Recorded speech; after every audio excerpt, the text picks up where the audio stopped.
My favorite part was the fact that I had the privilege of guiding what was a sick and wounded newspaper company with very limited talent at the time, 2 decades ago, into being a powerhouse.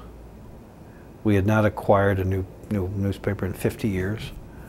Our talent was not premier.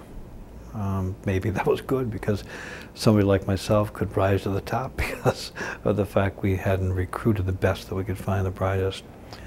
We didn't have the focus on the relevance of our products that we needed to have. We had no strategic plans in any market. And this is not a criticism of my predecessors, it's just that the Hearst newspapers were all in these major markets. Most of them were afternoon newspapers. They were highly organized, and they were mostly losers. And I came from a smaller paper, Albany, New York, which was a winner. All right. In fact, we joke about the fact that I ran the most profitable Hearst newspaper, which if we made $1, would have been still the most profitable because we had so many losers.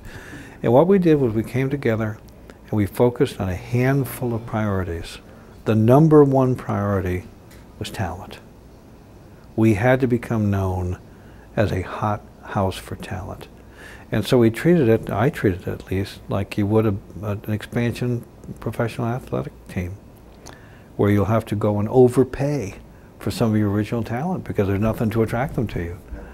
And I was regularly recruiting people who were paid more than I was. It didn't bother me a bit because they were part of a strategic mission. And we became known as a hot house for talent, a place of treasured talent. Once you get the talent in place, you may not have a guaranteed success with your business, but you have a much higher prospect of success. The second thing we did was to try to become strategic rather than operational. And that was very satisfying. And the third thing we did was to set out to let Hearst newspapers become known as acquirers of properties, not just closers of properties. And we spent a couple of $2 billion acquiring properties. There's no newspaper property sold today without their coming and seeing us.